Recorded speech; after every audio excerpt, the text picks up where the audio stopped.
বাংলাদেশ দাঁড়িয়ে এক সন্ধিক্ষণে নতুন প্রত্যাশায় দরজায় কড়া নাড়ছে ত্রয়োদশ জাতীয় সংসদ নির্বাচন। বদলের হাওয়া নিয়ে আসছেন লাখো তরুণ, যারা প্রথমবারের মতো পা রাখছেন ভোটের ময়দানে। দর্শক, তারা শুধু ভোটারই নন, হতে পারেন গেম চেঞ্জারও। এমন তরুণ অভিজ্ঞদের মুখে শুনবো আগামীর ভাবনা। এসব জানতে ও জানাতে Madhumati Bank, Road to parliament.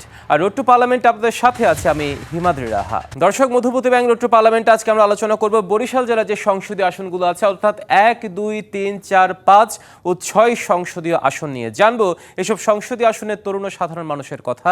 সেই সাথে জানবো আসনগুলোতে রাজনৈতিক দলগুলো যারা মনোনীত প্রার্থী আছে, মনোনয়ন প্রত্যাশী আছে, তাদের নির্বাচনী ভাবনা ও প্রতিশ্রুতি। আমরা মূল আলোচনায় যাবার আগে এসব সংসদীয় আসন, অর্থাৎ 6টি সংসদীয় আসনের বিগত নির্বাচনী বছর 1991, 96, 2001 এবং 2008 এই 4টি নির্বাচনী বছরের পরিসংখ্যানগুলো আমরা একটু কার্ডের মাধ্যমে দেখে আসব।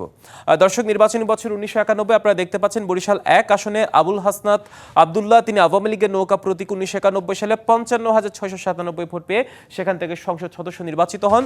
তার প্রতিদ্বন্দ্বী ছিল কাজী গোলাম মাহবুব, তিনি বিএনপি থেকে ধানের শীষ প্রতীকে 46,855 ভোট পান। প্রায় 9,000 ভোটের একটা ব্যবধান আমরা লক্ষ্য করতে পারছি। আমরা নির্বাচনী বছর যদি 1996 দিকে তাকায়, বরিশাল 1 সংসদীয় আসনে আবার আবুল হাসনাত আবদুল্লাহ আওয়ামী লীগ থেকে নৌকা প্রতীকে 52,418 ভোট পেয়ে তিনি সেখান থেকে সংসদ সদস্য নির্বাচিত হন। তার প্রতিদ্বন্দ্বী ছিল কাজী গোলাম মাহবুব, বিএনপির ধানের শীষ প্রতীকে 50,125 ভোট। মাত্র 1,800 ভোটের একটা ব্যবধান আমরা দেখতে পাচ্ছি। খুবই হাড্ডাহাড্ডি লড়াই বলা যায়। আমরা এরপর 2001 সালের নির্বাচনী বছরের দিকে যদি তাকাই, বরিশাল 1 সংসদীয় আসনে জহিরুদ্দিন স্বপন, বিএনপির ধানের শীষ প্রতীকে 81,791 ভোট পেয়ে তিনি সেখান থেকে সংসদ সদস্য নির্বাচিত হন। তার প্রতিদ্বন্দ্বী ছিল গেল 2 বারের সংসদ সদস্য আবুল হাসনাত আবদুল্লাহ, তিনি আওয়ামী লীগের নৌকা প্রতীকে তিনি 67,760 ভোট তিনি পান। আমরা সেখানকার আসনের সর্বশেষ নির্বাচনী বছর 2008-এর পরিসংখ্যানের দিকে যদি তাকাই, বরিশাল 1 তালুকদার মোহাম্মদ ইউনুস, তিনি 98,245 ভোট পেয়ে আওয়ামী লীগের নৌকা প্রতীক থেকে সংসদ সদস্য নির্বাচিত হন। তার প্রতিদ্বন্দ্বী ছিল আব্দুস সোবাহান, তিনি বিএনপির ধানের শীষ প্রতীকে 70,969 ভোট তিনি পান। এই গেল বরিশাল 1-এর পরিসংখ্যান। আমরা এবার বরিশাল 2 সংসদীয় আসনের পরিসংখ্যান যদি তাকাই, 1991 সালে রাশেদ খান মেনন ওয়ার্কার্স পার্টি থেকে তিনি 36,311 ভোট পেয়ে সেখান থেকে নির্বাচিত হন। তার প্রতিদ্বন্দ্বী ছিল আওয়ামী লীগের হরনাথ বাইন, তিনি 27,697 ভোট পান। এবার বরিশাল 2 আসনে 1996 সালের পরিসংখ্যান যদি তাকাই, গোলাম ফারুক অভি জাতীয় পার্টি থেকে 33,556 ভোট পেয়ে তিনি সেখান থেকে সংসদ সদস্য নির্বাচিত হন। তার প্রতিদ্বন্দ্বী ছিল মুয়াজ্জেম হোসেন আলাল, বিএনপির ধানের শীষ প্রতীকে 31,844 ভোট। মাত্র 2,000 ভোটের ব্যবধান সেখানে ছিল। আমরা পরবর্তী নির্বাচনী বছর 2001-এর দিকে যদি তাকাই, বরিশাল 2 আসনে আপনারা দেখতে পাচ্ছেন মুয়াজ্জেম হোসেন আলাল 60,164 ভোট পেয়ে বিএনপির ধানের শীষ প্রতীকে সেখান থেকে সংসদ সদস্য নির্বাচিত হন। তার প্রতিদ্বন্দ্বী ছিল আওয়ামী লীগের নৌকা প্রতীকে আবুল হাসনাত আবদুল্লাহ, তিনি 44,919 ভোট তিনি সেখান থেকে পান। আমরা বরিশাল 2 আসনের সর্বশেষ নির্বাচনী বছর 2008-এর পরিসংখ্যান দিকে যদি তাকাই, দেখতে পাই মোহাম্মদ মনিরুল ইসলাম প্রায় 1,02,000 ভোট পেয়ে আওয়ামী লীগের নৌকা প্রতীকে তিনি সংসদ সদস্য নির্বাচিত হন। তার প্রতিদ্বন্দ্বী ছিল সর্দার শরফুদ্দিন আহমেদ, তিনি বিএনপির ধানের শীষ প্রতীকে 87,976 ভোট পান। প্রায় 13,000 ভোটের একটা ব্যবধান আমরা দেখতে পাচ্ছি। এই গেল বরিশাল 1, বরিশাল 2। এবার আসি আমরা বরিশাল 3 সংসদীয় আসনের নির্বাচনী বছর 1991। মোশাররফ হোসেন মংশু, তিনি বিএনপির ধানের শীষ প্রতীকে 23,777 ভোট পেয়ে তিনি সেখান থেকে সংসদ সদস্য নির্বাচিত হন। তার প্রতিদ্বন্দ্বী ছিল অধ্যাপক আব্দুল বারী, তিনি 18,952 ভোট পান আওয়ামী লীগের নৌকা প্রতীকে। আমরা 1996 সালের নির্বাচনী পরিসংখ্যান যদি তাকাই, বরিশাল 3 আসনে তিনি মোশাররফ হোসেন মংশু, বিএনপির ধানের শীষ প্রতীকে তিনি 48,041 ভোট পান। তার প্রতিদ্বন্দ্বী ছিল অধ্যাপক আব্দুল বারী, বিগত বারেও তিনি প্রতিদ্বন্দ্বী ছিল, তিনি 30,665 ভোট আওয়ামী লীগের নৌকা প্রতীকে। দর্শক, আমরা এবার 2001 সালের নির্বাচনী পরিসংখ্যান যদি তাকাই, বরিশাল 3 আসনে মোশাররফ হোসেন মংশু টানা 3 বারের মতো তিনি বিএনপির ধানের শীষ প্রতীকে তিনি 71,638 ভোট পেয়ে সেখান থেকে সংসদ সদস্য নির্বাচিত হন। তার প্রতিদ্বন্দ্বী ছিল অ্যাডভোকেট আফজালুল করিম, তিনি আওয়ামী লীগ থেকে 46,832 ভোট পান। আমরা বরিশাল 3 আসনে সর্বশেষ নির্বাচনী বছর 2008-এর পরিসংখ্যান যদি তাকাই, আমরা দেখতে পাই সেখান থেকে গোলাম কিবরিয়া টিপু জাতীয় পার্টি থেকে 66,463 ভোট পান। তার প্রতিদ্বন্দ্বী ছিল সেলিমা রহমান, বিএনপি ধানের শীষ প্রতীকে তিনি 60,051 ভোট পান। মাত্র 6,000 ভোটের একটা ব্যবধান আমরা দেখতে পাচ্ছি। দর্শক, বরিশাল 1, 2, 3-এর পরিসংখ্যান আপনাদের সামনে উপস্থাপন করলাম। এবার বরিশাল 4 আসনের 1991 সালে পরিসংখ্যান যদি আমরা তাকাই, মহিউদ্দিন আহমেদ তিনি 22,093 ভোট পান আওয়ামী লীগের নৌকা প্রতীকে। তার প্রতিদ্বন্দ্বী ছিল, আপনারা দেখতে পাচ্ছেন, জামায়াত ইসলামী দাঁড়িপাল্লা প্রতীকে মাহমুদ আল মামুন 16,943 ভোট। দর্শক, আমরা 1996 সালে পরিসংখ্যান যদি তাকাই, বরিশাল 4-এ দেখতে পাই বিএনপির ধানের শীষ প্রতীকে শাহ মোহাম্মদ আবুল হোসাইন তিনি 50,830 ভোট পেয়ে সেখান থেকে সংসদ সদস্য নির্বাচিত হন। তার প্রতিদ্বন্দ্বী ছিল মহিউদ্দিন আহমেদ, তিনি 22,526 ভোট পান আওয়ামী লীগের নৌকা প্রতীকে। আমরা 2001 সালের নির্বাচনী বছরের দিকে যদি তাকাই, বরিশাল 4 সংসদীয় আসনে শাহ মোহাম্মদ আবুল হোসাইন তিনি বিএনপির ধানের শীষ প্রতীকে 65,091 ভোট পান, সংসদ সদস্য নির্বাচিত হন। তার প্রতিদ্বন্দ্বী ছিল অবসরপ্রাপ্ত মেজর মহসিন শিকদার, আওয়ামী লীগের নৌকা প্রতীকে 22,502 ভোট তিনি সেখান থেকে পান। আমরা বরিশাল 4 আসনের সর্বশেষ নির্বাচনী বছর 2008 সালের পরিসংখ্যান যদি দেখি, তাহলে আমরা দেখতে পাই সেখান থেকে বিএনপির ধানের শীষ প্রতীকে মিসবাউদ্দিন ফরহাদ 92,556 ভোট পেয়ে সেখান থেকে তিনি সংসদ সদস্য নির্বাচিত হন। তার প্রতিদ্বন্দ্বী ছিল মহিদুল ইসলাম, তিনি আওয়ামী লীগের নৌকা প্রতীকে 88,184 ভোট তিনি সেখান থেকে পান। দর্শক, 1, 2, 3, 4 আসনের সংসদীয় আসনগুলোর পরিসংখ্যান আপনাদের সামনে উপস্থাপন করলাম। এবার বরিশাল 5 আসনের 1991 সালের পরিসংখ্যানের দিকে যদি আমরা তাকাই, দেখতে পাই বিএনপির ধানের শীষ প্রতীক আব্দুর রহমান বিশ্বাস তিনি 52,095 ভোট পেয়ে সেখান থেকে সংসদ সদস্য নির্বাচিত হন। তার প্রতিদ্বন্দ্বী ছিল নৌকা প্রতীকে মাহবুবুদ্দিন আহমদ, 28,705 ভোট তিনি পান।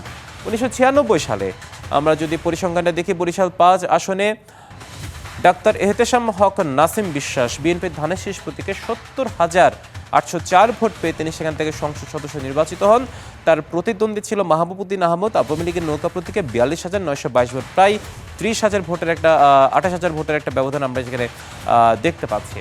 দর্শক, আমরা 2001 সালের নির্বাচনী পরিসংখ্যান যদি তাকাই, মুজিবুর রহমান সারোয়ার বিএনপির ধানের শীষ প্রতীকে বিএনপি 3বার এখান থেকে সংসদ সদস্য নির্বাচিত হয়েছে টানা, একবার এক একজন প্রার্থী ছিল। এবার মুজিবুর রহমান সারোয়ার তিনি পেয়েছেন 1,08,412 ভোট। তার প্রতিদ্বন্দ্বী ছিল শওকত হোসেন হিরণ, তিনি 52,385 ভোট, আওয়ামী লীগের নৌকা প্রতীকে প্রায় 48,000 ভোটের একটা ব্যবধান এখানে দেখা যাচ্ছে। বলা যায় অনেক বিশাল ব্যবধান সেবার আমরা লক্ষ্য করতে পেরেছি। এবং আমরা 2008-এর নির্বাচনী বছরের পরিসংখ্যান যদি তাকায়, বরিশাল 5 আসনে মুজিবুর রহমান সরোয়ার তিনি এবারও বিএনপির ধানের শীষ প্রতীকে 1,05,694 ভোট তিনি পান। তার প্রতিদ্বন্দ্বী ছিল জাহিদ ফারুক, 99,393 ভোট, আওয়ামী লীগ থেকে তিনি মাত্র 6,000 ভোটের ব্যবধান ছিল। সেবার কিন্তু আওয়ামী লীগের একটা জয়জয়গার থাকা সত্ত্বেও বিএনপি কিন্তু সেই আসনগুলোতে বরিশাল 4 এবং 5-এ 2008 সালে কিন্তু তারা সংসদ সদস্যগুলো তারা রাখতে পেরেছিল। এবার আমরা বরিশাল 6 আসনের নির্বাচনী বছরের দিকে যদি তাকে, 1991 সালে মোহাম্মদ ইউনুস খান বিএনপি ধানের শীষ প্রতীকে 42,361 ভোট তিনি পান এবং সংসদ সদস্য নির্বাচিত হন। তার প্রতিদ্বন্দ্বী ছিল মুজিবুর রহমান তালুকদার, তিনি 27,189 ভোট, ন্যাপ পার্টি থেকে তিনি হিসেবে নির্বাচন করেছিলেন। আমরা 1996 সালের নির্বাচনী পরিসংখ্যানের দিকে যদি তাকাই, দেখতে পাই বরিশাল 6 আসন 1996 সালের জন্য আমরা একটু অপেক্ষা করছি, সেই পরিসংখ্যান আপনাদের সামনে তুলে ধরবো। সৈয়দ মাসুদ রেজা আওয়ামী লীগের নৌকা প্রতীকে 41,863 ভোট তিনি পান।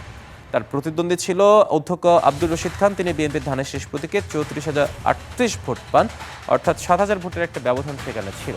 দর্শক, আমরা পরের সংসদীয় নির্বাচনী বছর 2001 সাল বরিশাল 6 আবুল হোসেন খান বিএনপির ধানের শীষ প্রতীকে 54,318 ভোট পেয়ে তিনি সেখান থেকে সংসদ সদস্য নির্বাচিত হন। তার প্রতিদ্বন্দ্বী ছিল সৈয়দ মাসুদ রেজা আওয়ামী লীগের নৌকা প্রতীকে 41,171 ভোট তিনি সেখান থেকে পান, প্রায় 13,000 ভোটের একটা ব্যবধান আমরা লক্ষ্য করতে পারছি। আমরা সর্বশেষ নির্বাচনী বছর 2008 বরিশাল 6 এবিএম রুহুল আমিন হাওলাদার জাতীয় পার্টি লাগল প্রতীক 89,237 ভোট সেখান থেকে পান। তার প্রতিদ্বন্দ্বী ছিল আবুল হোসেন খান বিএনপি ধানের শীষ প্রতীকে 54,005 ভোট। দর্শক, আমরা এরই মাধ্যমে আপনাদের সামনে উপস্থাপন করলাম যে বরিশাল 1 থেকে 6 যে সংসদীয় আসনগুলো আছে, বিগত যে সংসদীয় আসনগুলো ছিল সেই সংসদীয় আসনগুলোর পরিসংখ্যান। আমরা এই মুহূর্তে আপনাদের সামনে যে সেই আসনগুলোতে যে প্রার্থীরা যারা ছিল, দর্শক, বরিশালের আসন্ন ত্রয়োদশ সংসদীয় নির্বাচনে যারা প্রার্থী আছে, আমরা তাদের নির্বাচনী প্রতিশ্রুতি, নির্বাচনী ভাবনাগুলো আমরা একটু জেনে আসতে চাই।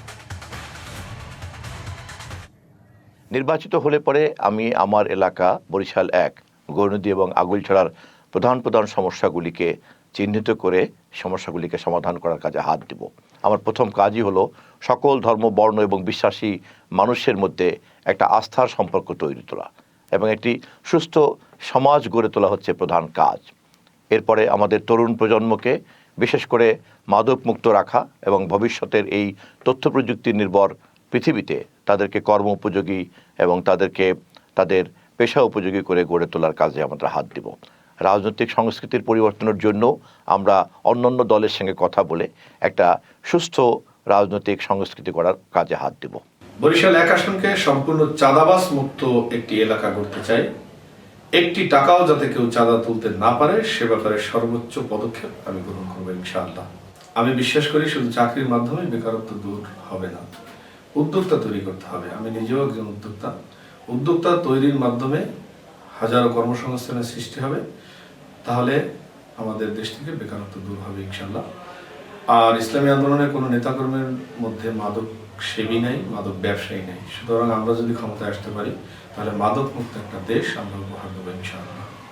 আল্লাহ সুবহানাহু ওয়া তাআলা যদি আমাকে জনগণের রায় নির্বাচিত করেন, আমার জন্য প্রথম চ্যালেঞ্জ হবে সন্ত্রাস এবং দুর্নীতিকে চিরতরে নির্মূল করা।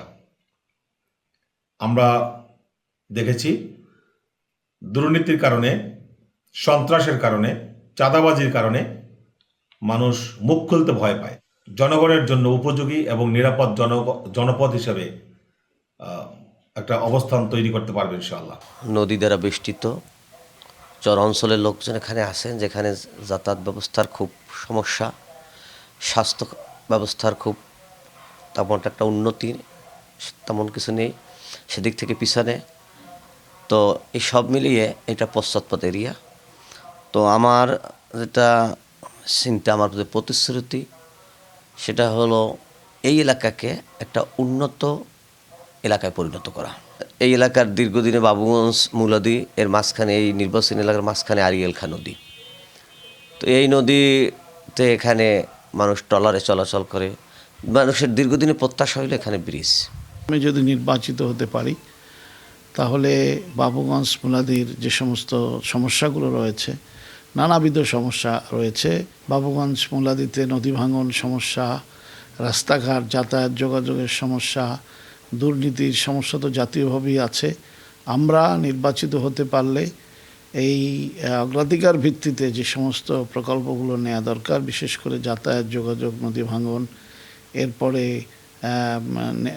ব্যবসায়ীদের জন্য সুন্দর একটা পরিবেশ তৈরি করা, তারপরে দুর্নীতির ক্ষেত্রে জিরো টলারেন্স, মাদক মুক্ত করা, সন্ত্রাস মুক্ত করা, এই সমস্ত দিক থেকে আমরা জনগণের কাছে প্রতিশ্রুতি দিতে চাই যে এগুলোর ক্ষেত্রে আমরা সর্বাত্মক ভূমিকা রাখার চেষ্টা করব। জনগণ থাকে সকল সুবিধা থেকে বঞ্চিত। কাজে আমরা চাই আগে নাগরিক সুবিধাকে প্রতিষ্ঠিত করা, তাদের বিচারের অধিকার বলেন, চিকিৎসার অধিকার বলেন, খাদ্য বস্ত্র বাসস্থানের অধিকার বলেন, সব জায়গায় থাকবে সমান সুযোগ। কি এখানে মন্ত্রীর ছেলে, কে চাষার ছেলে, আর কোনো ভেদাভেদ থাকবে না। আমাদের চিন্তা ভাবনা আছে, সিটি কর্পোরেশন, মেট্রোপলিটন পুলিশ, এখানে ডেভেলপমেন্ট আমরা উন্নয়ন করেছি। সেখানে থানায় জায়গা হয় না, আমার কলেজের জায়গার মধ্যে থানা করে দিচ্ছি মানুষের উন্নয়নের জন্য। কমিশনার বুঝতে পারে না, কমিশনারের জন্য ওয়াফ দ্য বিল্ডিং সিটি কর্পোরেশন দিয়ে লোকজন নিয়ে রেনোভেশন করাই দিচ্ছি। আমরা বসানোর জন্য চেষ্টা করছি, মানুষের জন্য। আমাদের পয়সা না থাকতে পারে, প্রজেক্টের জন্য টাকা বরাদ্দ না থাকতে পারে, কিন্তু আমি রাজনীতি করি, আমার উন্নয়ন ঠেকাতে পারে না। আমার নিজস্ব প্রতিষ্ঠানের সংখ্যা 18টা। আমি খাল খনন করছি, 500 লেভেল লোকজনের খবর দিছি, টাউন হল থেকে কোদাল ঝুড়ি নিয়ে আমরা খাল খনন করছি। আমাদের উন্নয়ন বাধাগ্রস্ত করতে পারে না, কারণ রাজনীতি করি, যেভাবেই হোক আমাদের মানুষের সমস্যার সমাধান করতে পারবো না। আমরা তফসিল ঘোষণার পরে পুরো নিয়মাবলী নিয়ে আমার পার্টিকে নিয়ে বসবো এবং সেভাবেই তা আলাপ আলোচনার ভিত্তিতে সব কিছু হবে। জয়পুরের এখানে আমাদের এলাকায় আমরাই কাজ করেছি, আমরাই উন্নয়ন করছি। আমরা এখানে মুক্তিযুদ্ধ থেকে শুরু থেকে আমি ট্রেড ইউনিয়ন রাজনীতি বা এর সাথে যোগাযোগ রেখে এবং প্রেসিডেন্ট জিয়াউর রহমানের সময় এবং খালেদা জিয়ার সময় যে উন্নয়ন করছে, আমি সেটি স্যাটিসফাইড। এখানের মানুষ আমাদের সাথে থাকবে। বাকেরগঞ্জ উপজেলা, এই আসনটি একটি অবহেলিত উপজেলা। দীর্ঘদিন পর্যন্ত এখানে তেমন কোনো উন্নয়ন পরিলক্ষিত হয়নি। এখানে দুর্নীতির মাধ্যমে এই জনপদটাকে পিছিয়ে রাখা হয়েছে। অতএব আশা করি আগামী জাতীয় সংসদ নির্বাচনে এখানের ভোটাররা ন্যায়ের পক্ষে, ইনসাফের পক্ষে, দাঁড়িপাল্লার পক্ষে তারা তাদের মত ব্যক্ত করবেন, ভোট দেবেন। দর্শক, আমরা শুনছিলাম বরিশাল 1 থেকে 6 সংসদীয় আসনে যারা মনোনয়ন প্রত্যাশী প্রার্থী আছেন তাদের নির্বাচনী ভাবনা, নির্বাচনী প্রতিশ্রুতি আমরা শুনছিলাম। এ পর্যায়ে মধুমতি ব্যাংক লোট্টো পার্লামেন্টে আমাদের সাথে ভার্চুয়ালি যুক্ত আছেন বাংলাদেশ জামায়াতে ইসলামী বরিশাল জেলার আমির ও বরিশাল 4 আসনের মনোনীত প্রার্থী অধ্যাপক মাওলানা মোহাম্মদ আব্দুল জব্বার। মাওলানা মোহাম্মদ আব্দুল জব্বার, আপনাকে স্বাগত মধুমতি ব্যাংক লোট্টো পার্লামেন্টে। সালাম আলাইকুম আহমদুল্লাহ, আপনাকেও স্বাগতম। আপনাদের এই অনুষ্ঠানের মাধ্যমে সকলের কাছে শুভেচ্ছা রইল। আজকে আমি আপনার কাছে প্রথমে যে প্রশ্নটি রাখতে চাই মোহাম্মদ আব্দুল জব্বার, সেটি হচ্ছে ফেব্রুয়ারি 12 তারিখে নির্বাচন যত এগিয়ে আসছে আপনারাও মাঠে ততটাই সরগরম প্রচারণা চালাচ্ছেন। সবকিছু মিলিয়ে পরিবর্তিত প্রেক্ষাপটে একটি নির্বাচন হতে যাচ্ছে, যে নির্বাচনী মাঠে আওয়ামী লীগ নিয়ে জাতীয় পার্টি দ্বিধান্বিত, আপনাদের দীর্ঘ সময়ের যারা জোট তারাই আপনাদের মাঠে প্রধান প্রতিদ্বন্দ্বী। সবকিছু মিলিয়ে নির্বাচনী মাঠ আপনাদের জন্য কতটা চ্যালেঞ্জ বলে মনে হচ্ছে? নির্বাচনের জন্য বাংলাদেশের মানুষ উন্মুখ হয়ে তাকিয়ে আছে। একটি নিরপেক্ষ, অবাধ এবং সুষ্ঠু নির্বাচনের জন্য আমরা আশা করি যে এই নির্বাচনটা এই দেশের জন্য একটি নূতন বাংলাদেশ গড়ার জন্য একটি ব্যবস্থা হবে এবং জনগণ একটি অবাধ এবং সুষ্ঠু নির্বাচনের মাধ্যমে একটি সুন্দর মানবিক বাংলাদেশ পাবে। এবং এটা তো চ্যালেঞ্জ বটেই, তার কারণ এই নির্বাচন দীর্ঘ 3টি টার্ম নির্বাচন এদেশে বাংলাদেশের মানুষ পায়নি। বাংলাদেশের মানুষ এখনো শঙ্কিত যে আসলে তারা নির্বাচনে ভোট দিতে পারবে কি না। আমরা তাদেরকে আশ্বস্ত করছি ইনশাআল্লাহ আমরা সবকিছুর মোকাবেলায় একটি সুষ্ঠু অবাধ নির্বাচন প্রত্যাশা করছি এবং জনগণ সেটাই প্রত্যাশা করছে। নিশ্চয়ই। এই যে শঙ্কার কথাটা বলেছেন, জনগণ এখনো শঙ্কিত, কি মনে হচ্ছে, কোন ধারণা থেকে আসলে শঙ্কিত বলে মনে হচ্ছে? এমন কোনো প্রেক্ষাপট যেটা আমরা দেখতে পাচ্ছি, মানে বরিশাল জেলার অবস্থাটা কি? বলতে আপনারা যেটা আমরা দেখছি যে আসলে জনগণ দীর্ঘদিন নির্বাচন দিতে পারে না, এই ভীতিটা তাদের মধ্যে কাজ করছে। আর যারা মাঠে আছে তাদের মধ্যে কেউ কেউ দেখা যাচ্ছে যে আসলে জনগণের কাছে যাওয়ার চাইতে জনগণকে তাদের যারা কাজ করছে তাদের উপর ভয় ভীতি, হুমকি, এমনকি আমাদের বরিশাল 4 আসনে গতকালকেও আমার নেতা এবং কর্মীদের মধ্যে বেশ অনেককে ফোনের মাধ্যমে হুমকি দেওয়া হয়েছে যে নির্বাচন ওয়ার্ক করা যাবে না। মহিলাদেরকে হুমকি দেওয়া হচ্ছে। কোথাও আমাদের একজন ইউনিয়ন আমিরের ঘর পড়িয়ে দেওয়া হয়েছে, মানে রান্নাঘর, তারপর বিলবোর্ড জ্বালিয়ে দেওয়া হয়েছে। এই সমস্ত কিছু ভয় সৃষ্টি করা হচ্ছে, যা এইগুলোকে মিলিয়ে এবং অতীতের তাদের যে ভোট দিতে না পারার যে অভিজ্ঞতা, এখান থেকে তারা একটু শঙ্কার মধ্যে আছে যে আসলে ভোট দিতে পারবে কিনা। অর্থাৎ মানে এই ধরনের বেশ কিছু অনভিপ্রেত ঘটনাই এই শঙ্কাটার জন্ম দিচ্ছে। আচ্ছা, আপনি বলছেন, কিন্তু তাহলে এই জিনিসগুলো কারা করছে? নিশ্চয়ই আপনারা সেখানে জেলায় আছেন, আপনাদের আশপাশের লোকজন করছে, কারা করছে সেটা বলবেন। আর আরেকটা বিষয়, এটা তো দেখা যায় আইন শৃঙ্খলা রক্ষাকারী বাহিনী, তাদের থেকে কেমন সহযোগিতা পাচ্ছেন? তারা তো বলছে তারা প্রস্তুত আছে, এগুলো তারা বদ্ধপরিকর। তারা যদি বদ্ধপরিকরই থাকে তাহলে এ ধরনের ঘটনা কেন?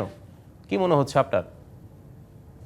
যে আইন শৃঙ্খলা বাহিনীর কাছে আমরা প্রতিনিয়ত ইনফরমেশন দিচ্ছি, তারাও আমাদের সহযোগিতা বলছে, কিন্তু কাঙ্ক্ষিত সহযোগিতা এখনো পর্যন্ত পাওয়া যাচ্ছে না।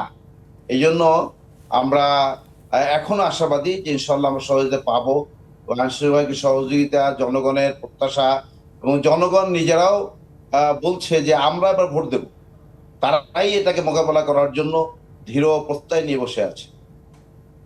নিশ্চয়ই। আরেকটি বিষয় যেটা আপনার কাছে জানতে চাই, মানে জামায়াত ইসলামী আসলে কিন্তু নারী স্বাধীনতার বিষয় নিয়ে প্রশ্ন ওঠে এবং অমুসলিমদের অধিকার নিয়ে প্রশ্ন ওঠে। এই দুইটি বিষয়ে কিন্তু আপনারা আপনাদের অবস্থান স্পষ্ট করেছেন এবং পর্যবেক্ষণটা স্পষ্ট করেছেন, এবং খুলনা থেকে আপনারা প্রথম অমুসলিম প্রার্থী দিয়ে বেশ সাড়া ফেলে দিয়েছেন। আপনার আসনে আসলে এই বিষয়গুলো নিয়ে জনগণ কিভাবে আপনাদেরকে নিচ্ছে? না, জনগণ এই ব্যাপারে আসলে শঙ্কিত হয়। নারী স্বাধীনতা তো আসলে বাংলাদেশে আছে, এটা নিয়ে আসলে আমার এলাকার মধ্যে এ ধরনের কোনো শঙ্কা নেই। অমুসলিমরা আলহামদুলিল্লাহ এবং নারীরা সকলেই ভোট দেওয়ার জন্য উন্মুখ। বিশেষ করে নারীদেরকে যে সমস্যাগুলো সৃষ্টি করছে, নারীদের ভোটের মাঝে দাঁড়িপাল্লা, বাংলাদেশ জামাত ইসলামী দাঁড়িপাল্লা প্রতীকের প্রচুর ভোটার এটাকে যখন বুঝতে পেরেছে, তখন যারা এর সাথে প্রতিদ্বন্দ্বী আছে তারা এটাকে ভিন্নভাবে দেখছে, এই জন্য তারা বাধার সৃষ্টি করছে। কিন্তু নারীরা স্বাধীনভাবেই তাদের সমস্ত কিছু বিচরণ করতে পারছে এবং সমাজে তাদের অবস্থানটা সেভাবেই আছে। নিশ্চয়ই আরেকটি বিষয় সেটা হচ্ছে সবশেষ প্রশ্ন আপনার কাছে জানতে চাই, যেমন যেটা বলছিলাম শুরুতে, ভোটের মাঠে এবার আওয়ামী লীগ নিয়ে জাতীয় পার্টিও দ্বিধান্বিত, কিন্তু তাদের ভোটাররা কিন্তু তৃণমূল আছে। সেই ভোটগুলো নিয়ে আপনাদের কোনো পরিকল্পনা আছে কি? আমরা আমাদের ভীষণ আমাদের চিন্তা, আমাদের পরিকল্পনা বলে যাচ্ছি, আমরা সকলের কাছে যাচ্ছি, সকল ভোটারদের কাছে। কে কাকে ভোট দেবে এটা আমাদের বিবেচ্য বিষয় নয়। আমরা ওয়ান টু অল সকল ভোটারদের কাছে যাচ্ছি, নারী পুরুষ ধর্ম বর্ণ সকল মানুষের কাছে। সে কারণে আমরা এই বিবেচনা করছি না যে কে কাকে ভোট দিচ্ছে, কে কোন দলের লোক। এমনকি আলহামদুলিল্লাহ এই পরিবেশটা এখনো আছে যে দলের লোকদের কাছেও আমরা বলছি যে ভাই আসুন, আপনারা আমাদের এই ভীষণ আমাদেরকে আপনারা চিন্তা করতে পারেন। এভাবে ময়দানে আছে, যার কারণে এই সমস্যাটা আশা করি ভোটের ময়দানে আজকে বাংলাদেশের যে একটি নূতন বাংলাদেশ মানুষ প্রত্যাশা করছে। নিশ্চয়ই, আপনার জন্য শুভকামনা, অসংখ্য ধন্যবাদ আজকে মধুমতি বেঙ্গলুরু পার্লামেন্টে যুক্ত হয়ে আপনার নির্বাচনী পর্যবেক্ষণ আমাদের মাধ্যমে দর্শকদের কাছে তুলে ধরার জন্য। জি, আপনাকেও ধন্যবাদ, এবং আপনার মাধ্যমে আমরা বাংলাদেশের সমস্ত জনগণ, বিশেষ করে বরিশাল 4 আসনের ইসলাম মেহেন্দিগঞ্জ কাজীহাটের জনগণকে ধন্যবাদ, এবং আমরা এই নির্বাচিত হয়ে জনগণের জন্য খেদমত করতে পারি সেই তৌফিক আল্লাহ যেন দান করেন। যে সকলে দোয়া করেন। নিশ্চয়ই, শুভকামনা আপনার জন্য। লক্ষ লক্ষ তরুণ প্রথমবারের মতো যারা পা রাখছেন ভোটের ময়দানে, দর্শক তারা কিন্তু শুধু ভোটারই নন, তারা হতে পারেন গেম চেঞ্জারও। আমাদের এবারের সেগমেন্ট তারুণ্যের ভোট। দর্শক, জেনে নেব নির্বাচন নিয়ে তারুণের নানা ভাবনা, নানা প্রত্যাশার কথা। আমি চাই যে দেশের জন্য কাজ করবে, দেশকে এগিয়ে নিয়ে যেতে পারবে এমন একজন প্রতিনিধি আসুক, যে দেশের কল্যাণ বয়ে আনবে। যেই হোক দায়িত্বে আসুক, সুন্দরভাবে বাংলাদেশকে পরিচালনা করুক, বাংলাদেশ সুষ্ঠু সুন্দরভাবে থাকুক। আমরা চাই যে দেশে একটি গণতান্ত্রিক পরিবেশ সৃষ্টি হোক, আর সুষ্ঠু স্বাভাবিক পরিবেশে যেন আমরা ভোটটা দিতে পারি। পরিস্থিতি এখন বর্তমানে বিরাজমান আছে, নিরাপত্তাহীনতা আছে বাংলাদেশে বর্তমানে। এই পরিবেশ না থাকুক, একটি সুষ্ঠু সুন্দর নির্বাচনের মাধ্যমে গণতান্ত্রিক পরিবেশ সৃষ্টি হোক। আমাদের নতুন ভোটার যেহেতু, সো আমরা চাই সুষ্ঠু নির্বাচন এবং একটা স্বাধীন বাংলাদেশ কামনা করতেছি যে একটা অবাধ ও সুষ্ঠু নির্বাচন হবে। সেই নির্বাচনে জনগণ স্বতঃস্ফূর্তভাবে অংশগ্রহণ করবে। এখন একটি সুষ্ঠু অবাধ ও নিরপেক্ষ নির্বাচন চাই, যে নির্বাচনের মাধ্যমে দেশের জনগণের আশা আকাঙ্ক্ষা প্রতিফলন ঘটবে। হলে সুষ্ঠু ভালো একটা নির্বাচন চাই, যাতে দেশের জনগণ ভালো মানে চলতে পারে বা শান্তিমতো চলতে পারে। ভালো নির্বাচন আশা করি, ভালোভাবে নির্বাচন হোক, এটাই আমরা চাই। দর্শক, আমরা শুনছিলাম তারুণ্যের নানা ভাবনা প্রত্যাশার কথা। এ পর্যায়ে আমাদের সাথে অনলাইনে যুক্ত হয়েছেন বরিশাল মহানগর বিএনপির সদস্য সচিব জিয়াউদ্দিন শিকদার। জিয়াউদ্দিন শিকদার, আপনাকে স্বাগত মধুমতি বেঙ্গলুরু পার্লামেন্টে।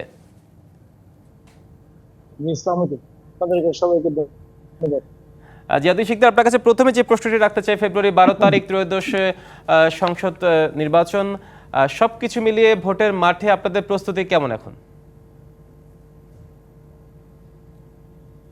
দেখেন, আমরা বাংলাদেশ জাতীয়তাবাদী দল, আমরা সর্বসময় আমাদের একটা আন্দোলন সংগ্রাম করে আমরা তো দীর্ঘদিন মাঠে ছিলাম। আমাদের বিএনপি মাননীয় ভারপ্রাপ্ত চেয়ারম্যান জনাব তারেক রহমানের নেতৃত্বে আমরা তার নির্দেশে ইতিমধ্যে আমাদের দলের সকল পর্যায়ের নেতৃবৃন্দের সাথে বৈঠক হয়েছে, সিদ্ধান্ত হয়েছে। সেখানে আমাদের নির্বাচন, আগামীতে নির্বাচন, গ্রহণযোগ্য নির্বাচন, জনগণের স্বতঃস্ফূর্তভাবে আমার ভোট আমি দেবো, যাকে খুশি তাকে দেবো, মানে আমার ভোট আমি দেবো, এই স্লোগান নিয়ে আমরা নির্বাচন দিতে চাই। সেই ক্ষেত্রে আমাদের পুরোপুরি আমাদের প্রস্তুতি আছে ইনশাআল্লাহ। নিশ্চয়ই, একটা প্রশ্ন আমরা সবসময় সবার কাছে রাখি প্রার্থীদের কাছে, যে দীর্ঘ সময় জোট সঙ্গে জামায়াত এবার আপনাদের নির্বাচনী মাঠে প্রধান প্রতিদ্বন্দ্বী, আওয়ামী লীগ নিয়ে জাতীয় পার্টি দ্বিধান্বিত, সবকিছু মিলিয়ে আসলে আপনার নির্বাচনী মাঠ কেমন মনে হচ্ছে বরিশালে? না, এটা গণতান্ত্রিক যে রাষ্ট্র, গণতান্ত্রিক পরিবেশ, সেখানে তো প্রতিপক্ষ হিসেবে না, আমরা নির্বাচনী প্রতিদ্বন্দ্বী হিসেবে হয়তো সময়ের পরিপ্রেক্ষিতে স্থানকাল পাত্র বিবেচনায় হয়তো হতেই পারে, এটা কোনো সমস্যা কিছু না। পজিটিভলি দেখি, আমরা আমাদের বিএনপিকে নিয়ে চিন্তা করি। বিএনপির দল, বিএনপির সংগঠনের নেতৃবৃন্দ যারা আছেন, আবার যারা আন্দোলন সংগ্রামে যারা অংশগ্রহণ করেছেন, দেশের জন্য, জনগণের জন্য, গণতন্ত্র প্রতিষ্ঠার জন্য যারা কাজ করেছেন, কষ্ট করেছেন, মামলা খেয়েছেন, আহত হয়েছেন, অনেকে আমাদের মাঝ থেকে তারা এই স্বৈরাচারী অতীতের সরকারের হামলায় শহীদ হয়েছেন, তাদের রুহের মাগফিরাত কামনা করি আমরা। পাশাপাশি আপনার একটা জিনিস অবগত করতে চাই যে আমাদের বিএনপির মাননীয় চেয়ারপারসন সাবেক সফল প্রধানমন্ত্রী দেশনেত্রী বেগম খালেদা দীর্ঘদিন 6 বছর জেল করেছেন মিথ্যা মামলা। এই জনগণের অধিকার প্রতিষ্ঠার জন্য, জনগণতান্ত্রিক সরকার প্রতিষ্ঠার জন্য তিনি জেল কেটেছেন। আবার আমাদের বিএনপি মাননীয় ভারপ্রাপ্ত চেয়ারম্যান দীর্ঘদিন দেশের বাইরে, তিনি এই স্বৈরাচারী অতীতের সরকারের বিরুদ্ধে আন্দোলন করতে গিয়ে তাকে কিন্তু অনেক রকমের বঞ্চনা, অনেক রকমের সমস্যার সম্মুখীন হতে হয়েছে। এটা ওভারকাম করে আমরা বিএনপি ঐক্যবদ্ধ আছি। এখানে আমাদের প্রতিপক্ষ বা প্রতিদ্বন্দ্বী হিসেবে যেটাই আপনার ভাষায় আসুক না কেন, আমরা এটা নিয়ে কোনো রকম বিচলিত নই। আমরা ঐক্যবদ্ধ আছি ইনশাল্লাহ, জনগণের সাথে নিয়ে, জনগণের ম্যান্ডেট পেলে ইনশাল্লাহ আমরা দেশ পরিচালনা করার বা দেশের জনগণের সেবা করার আমরা সুযোগ। নিশ্চয়ই বিএনপি একটা বড় রাজনৈতিক দল। আমরা দেখেছি প্রায় সময় মনোনয়ন ঘিরে কিন্তু অনেকের মাঝে একটু ক্ষোভ আছে, বিক্ষোভ করেছে। সবকিছু মিলে মতবিরোধ থাকে, মত প্রকাশের স্বাধীনতা থাকে, দ্বিমতও থাকে, দ্বিমত থাকেই, কিন্তু এগুলোকে ছাপিয়ে সবচেয়ে বড় বিষয় হচ্ছে সামনে নির্বাচন, এবং দলের ভারপ্রাপ্ত চেয়ারম্যানও বলেছে প্রার্থী যেই হোক তার পক্ষে হয়ে কাজ করতে হবে। এই ধরনের কোনো মতবিরোধের সংখ্যা এখন পর্যন্ত আছে কিনা, যদিও থেকে থাকে তাহলে ঐক্যের জায়গায় আপনারা কতটা সুদৃঢ়ভাবে কাজ করবেন বলে প্রত্যাশা করছেন? না দেখেন, আমি আপনাকে যেটা বিষয় দিতে চাই যে আমাদের বিএনপি অনেক দেশের সর্ববৃহৎ সংগঠন, আমাদের ভিতরে নেতৃত্ব অনেক, এখানে যোগ্য নেতৃত্ব অনেক। সেক্ষেত্রে আমাদেরকে যেহেতু একটা আসনে একজনই প্রার্থী হবেন বা হতে পারবেন দল থেকে, সেক্ষেত্রে আমাদের হাইকমান্ড, আমাদের পার্লামেন্টারি বোর্ড, তারা যে সিদ্ধান্ত নিয়েছেন, বিশেষ করে আমাদের মাননীয় ভারপ্রাপ্ত চেয়ারম্যান জনাব তারেক রহমানের নেতৃত্বে সঠিকভাবে তিনি সিদ্ধান্ত নিয়েছেন। সেক্ষেত্রে আমাদের ভিতরে হয়তো প্রতিযোগিতা করার জন্য আমাদের ভিতরে একটা গতি বা স্পিড থাকতে পারে, বাট হাইকমান্ডের সিদ্ধান্তের বাইরে গিয়ে আমাদের কোনো ক্ষোভ প্রকাশ করার কোনো অবকাশ নেই। এখানে হয়তো এটা কারো কারো বেদনাদায়ক হতে পারে। আমি পারফর্ম করেছি, হয়তো বা আমার জন্য কোনো মনোনয়নের কোনো ব্যবস্থা না হলে পরবর্তীতে ইনশাল্লাহ আমরা এটা যার তার যোগ্যতা অনুসারে তার সেখানে তার অবস্থানটা হবে। এই ব্যাপারে আমাদের কোনো সমস্যা, আমরা ঐক্যবদ্ধ আছি। আমাদের হাইকমান্ডের নির্দেশে তাদের সিদ্ধান্তই আমরা আগামীতে নিশ্চয়ই জিয়াউদ্দিন শুভকামনা আপনাদের জন্য। আপনাকে ধন্যবাদ মধ্যমতে ব্যাঙ্গালোর টু পার্লামেন্টে যুক্ত হওয়ার জন্য। ভোটের আড্ডায় নানা পেশার মানুষের ভাবনা নিয়ে বরিশাল থেকে এই মুহূর্তে আমাদের সাথে যুক্ত হয়েছেন সহকর্মী জিয়াত মাহমুদ। জিয়াত, আপনাকে স্বাগত মধ্যমতে ব্যাঙ্গালোর টু পার্লামেন্টে। আপনার চায়ের দোকানে আপনাকে আমরা দেখতে পাচ্ছি, কি ভাবছেন সেখানকার সাধারণ মানুষ জানাবেন আমাদের। বরিশাল থেকে রোড টু পার্লামেন্টে স্বাগত। এবং আমরা এখানে দেখেছি যে নির্বাচনী তফসিল ঘোষণার পরপর থেকেই বরিশালের অলিগলি থেকে ইউনিভার্সিটি ক্যাম্পাস কিংবা তার সামনে যে চায়ের দোকান, সেখানে কিন্তু নির্বাচন কেন্দ্রিক যে আলোচনা, সেই আলোচনা তুঙ্গে কোন প্রার্থী কি করছেন, কাকে কে ভোট দেবেন এ নিয়ে তর্ক বিতর্কে যেমন প্রবীণ থেকে তরুণরা এখানে জমিয়েছেন আড্ডা। এবং এখানে আমাদের সাথে কয়েকজন তরুণ ভোটার এবং নতুন ভোটার উপস্থিত রয়েছেন সিনিয়র সিটিজেনও। আমরা তাদের কাছ থেকে জানবো যে নির্বাচন কেন্দ্রিক কি ভাবনা আপনাদের, কেমন নির্বাচন প্রত্যাশা করছেন। খুব পরিষ্কার করে বলতে চাই যে আমাদের বাংলাদেশের জনগণ তো আসলে বারবার শাসক শ্রেণী দ্বারা আসলে প্রতারিত হয়েছে, ফলে এই প্রতারণার দুষ্ট চক্রে আমরা ফেসেছিলাম। তো সেই জায়গা থেকে প্রত্যাশা যেহেতু আছে, তার বিপরীতে আমাদের যে অতীতের অভিজ্ঞতা, সেই জায়গা থেকে খানিকটা হতাশাও আছে। এই সময়টাতে আমরা যে বাংলাদেশটারে দেখছি, যে আসলে একটা অনন্ত নৃশংসতা আমরা দেখছি এবং সীমাহীন নিপীড়ন, মানে এটা আগে ছিল না, ব্যাপারটা এভাবে না, কিন্তু গত 1.5 বছরে আমরা যে বাংলাদেশটা পার করতেছি, গোটা বাংলাদেশের সমস্ত নাগরিক আমার মনে হয় যে এই পরিস্থিতি থেকে মুক্তি চায়। ফলে ইলেকশনকে কেন্দ্র করে আমাদের এক ধরনের প্রত্যাশাও আছে, আমাদের এক ধরনের আনন্দও আছে, আবার এর বিপরীতে আমাদের কিন্তু আশঙ্কাও রয়েছে।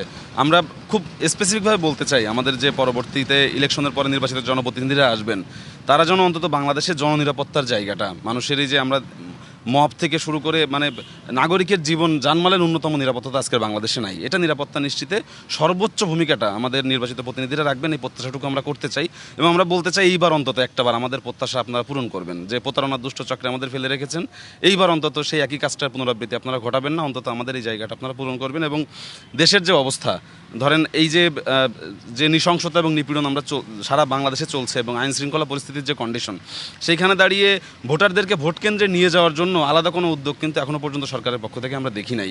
ফলে সেই জায়গা থেকে একটা মানুষ ভোট কেন্দ্রে যাবে প্রচণ্ড নিঃশঙ্ক চিত্তে, সাহসের সঙ্গে, আনন্দ নিয়ে, এই আয়োজনটা নিশ্চিত করতে না পারলে কিন্তু নির্বাচনের সমস্ত আয়োজন ব্যর্থ হয়ে যাবে।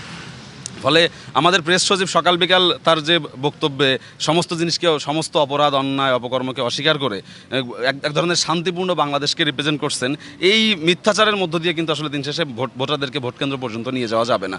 এর জন্য প্রয়োজনীয় পদক্ষেপ ইসিকে নিতে হবে। আপনি তো একেবারে নতুন, এবছরই ভোট দিবেন এবং আপনি একজন শিক্ষার্থী, সেই হিসেবে আপনার প্রত্যাশা কী এবং কেমন জনপ্রতিনিধি বেছে নিতে চাইছেন? পাশাপাশি জানাবেন যে নির্বাচনে আপনার প্রত্যাশার প্রতিফলন হবে কিনা, কী ভাবছেন? জুলাই অভ্যুত্থানের পরে আসলে তরুণরা অনেক বেশি দেশ নিয়ে সতর্ক হয়ে গিয়েছে এবং তারা তাদের ন্যূনতম অর্থের ভূমিকাটুকু রাখার চেষ্টা করতেছে। একজন নারী হিসেবে আমার মনে হয় যে জুলাই অভ্যুত্থানের পরে আমরা যে পরিমাণ online bullying, online bashing, slut শেমিংয়ের আমরা শিকার হয়েছি এবং ক্যাম্পাসের থেকে শুরু করে দেশের অভ্যন্তরীণ যে নারী নিরাপত্তার যে ব্যাপারটা, এই ব্যাপারটা কিন্তু অনেকটা অনিশ্চিত হয়ে গেছে। তা আমি এমন জনপ্রতিনিধি চাবো যে আসলে আমার এই কনফিডেন্সটা আবার গ্রো করবে এবং একটা নির্বাচনের মধ্য দিয়ে আমার যে আগের যে নির্বাচনের উৎসবমুখর পরিবেশ একসময় আমরা শুনেছি ছিল, সেই উৎসবমুখর পরিবেশের মধ্য দিয়ে জননিরাপত্তা নিশ্চিত হবে এবং নারী হিসেবে আমি সেই প্রার্থীকেই আসলে চাই যে আমার এই যে কনফিডেন্স লেভেল আছে এবং আমি না শুধু, সারা সমগ্র দেশে তৃণমূল পর্যায়ের যে নারী দেখবেন যে অনলাইনে এখন ঢোকা যায় না, কোনো একটা বিষয় হলে দ্বিমত হলেই মানে একটা গোষ্ঠী নানাভাবে হেনস্থা করার চেষ্টা করে। তো সেখান থেকে একটা সুষ্ঠু বার্তাও প্রয়োজন যে আসলে আমরা নারীরা এই দেশে কিভাবে আমাদের ভূমিকাটুকু রাখতে পারবো এবং কিভাবে হচ্ছে আগামী দিনের দেশ সেবায় নিজেদেরকে মানে ন্যূনতম অর্থে ভোট দিয়ে হোক বা মতামত প্রদান করে হোক ভূমিকা রাখতে পারবো। পরবর্তী একজনের কাছে যাব যে আপনার নির্বাচন কেন্দ্রিক যে প্রত্যাশা কতটুকু এবং একই সাথে জানাবেন যে কেমন জনপ্রতিনিধি বেছে নেবেন, প্রতিফলন ঘটবে আপনার প্রত্যাশার, কি ভাবছেন? দেখেন, আমার বয়স এখন 21। একটা মানুষ সাধারণত 18 বছর হলে বাংলাদেশে ভোটাধিকার প্রয়োগ করতে পারে। এই 18 থেকে আমার বয়স যে 21 হলো, এই 3 বছরের মধ্যে কিন্তু আমি একটা নির্বাচন পেয়েছি, কিন্তু আমি আমার ভোটাধিকার প্রয়োগ করতে পারি নাই। ফলে আমার যে প্রথম চাওয়া সেটা হচ্ছে প্রত্যেকটা মানুষ বাংলাদেশের জন্য ভোটাধিকার প্রয়োগ করতে পারে। যেমনটি শুনছিলেন, এখানে যারা চায়ের দোকানে আড্ডা দিচ্ছে নির্বাচন কেন্দ্রিক তর্ক পার্লামেন্টে যুক্ত হওয়ার জন্য। দর্শক, মধ্যমতি ব্যাংক টু পার্লামেন্টে ছিল আজকের মতো। দেখা হবে আগামীকাল একই সময়ে। ভালো থাকুন ডিবিসি নিউজের সঙ্গেই।